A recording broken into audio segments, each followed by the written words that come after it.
ମୁଁ ଯେମିତି ପ୍ଲାଷ୍ଟର କରୁନି ସେଇ ଭଳିଆ ୟୁ ଆକାରରେ ସବୁ ଠିଆ ହେଇଯିବ ହେଲା। ମୁଁ ଏଠି ଛିଡ଼ା ହେଇଛି, ଛିଡ଼ା ହେଇନି ତୁମେ ସବୁ ଏଇ ଭଳିଆ ଠିଆ ହେଇଯିବ, ବୁଝିଲ? ତୁମେ ଠିଆ ହୁଅ ଏଇ ଭଳିଆ ଠିଆ ପୁରା ଏଇ ଭଳିଆ। କିଛି ପ୍ରଶ୍ନ ପଚାରିବି, ତୁମେ ଉତ୍ତର ଦେବ। ଆଉ ଆଜି ତରକାରୀ ଖାଇକି ଆସିଛ? ପରିବା ତରକାରୀ ଖାଇକି ଆସିଛ? ଆଚ୍ଛା, ବାଇଗଣ ତରକାରୀ ଖାଇଛ? ଆଉ ବାଇଗଣ କୋଉଥିରୁ ଆମେ ପାଉଛେ?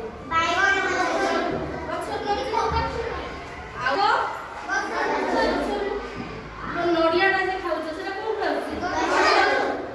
ମାନେ ଆଜି ଆମେ ସେଇ ଗଛ ବିଷୟରେ ତୁମକୁ ଧାରଣା ଦେବା ହେଲା। ପ୍ରଥମେ କ'ଣ ମୁଁ କିଛି ଦେଖଉଛି, ତୁମେ ଆଗେ ଗୋଟେ କାମ କରିବା, ଦଳରେ ଆଗେ ବସିବା ସମସ୍ତେ ହେଲା।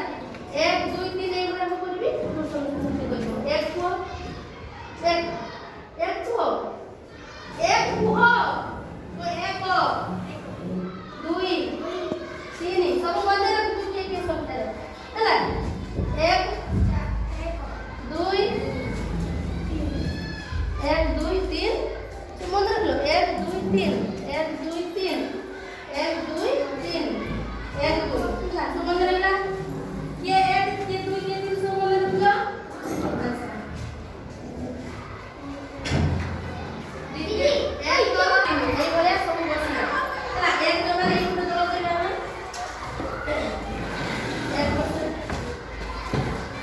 1 ସମସ୍ତେ ପଳେଇ ଆସ। ଦେଖ ଏଇଟା କ'ଣ? ଗଛ। ଏ ଗଛର ଦେଖ ବିଭିନ୍ନ ଅଂଶ ତ ନାହିଁ, କେବଳ ଚେରଟା ଏଠି ଅଛି। ଚେର ଆଉ କ'ଣ ଅଛି? ପତ୍ର। ଆଉ ଏଇପଟେ ତାର କାଣ୍ଡ ଅଛି, ବୁଝିପାରିଲ? ମୁଁ ଗୋଟେ ଚିତ୍ର ଆଣିଛି, ଦେଖ ସମସ୍ତେ। ଏଇଟା ଗୋଟେ ଗଛର ଚିତ୍ର ଦେଖିପାରୁଛ? ଦେଖ ଏଇଟା ତାର ଚେର, ଏଇଠି ଗଛ ମାଟି ତଳେ ଥାଏ ଚେର, ତା ଉପରକୁ ଏଠି କାଣ୍ଡ ଯାଇଛି। ଏଟା ହଉଛି କ'ଣ? ପତ୍ର। ତାର ଡାଳ ଯାଇଛି, ମୁଁ ସବୁ ସଂକେତ କରିଦେଇଛି ଯୋଉ ତୀର ମାରିକି।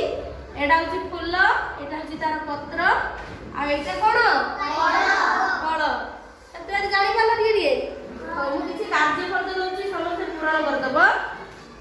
ଦଳରେ ଘର ପେନ୍ସିଲ୍ ଆଣିକି ସମସ୍ତେ ପରସ୍ପର ଦଳ 3 ପରସ୍ପର ଆଲୋଚନା ହେଲା।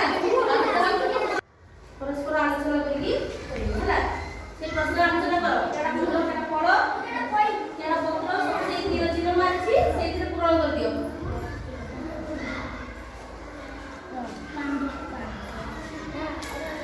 ଜଲ୍ଦି ସେ କାର୍ଯ୍ୟ ଦେଖିବେ।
ସେଇଥିରୁ ପ୍ରଶ୍ନ ପଚାରିଲେ ଦେଖିବା କି କହିବ ହେଲା।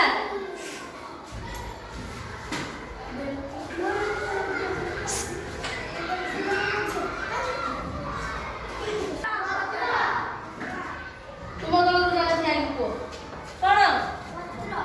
ପତ୍ର। ଏଇଟା କୋଉ ଅଂଶ ଗୋଟେ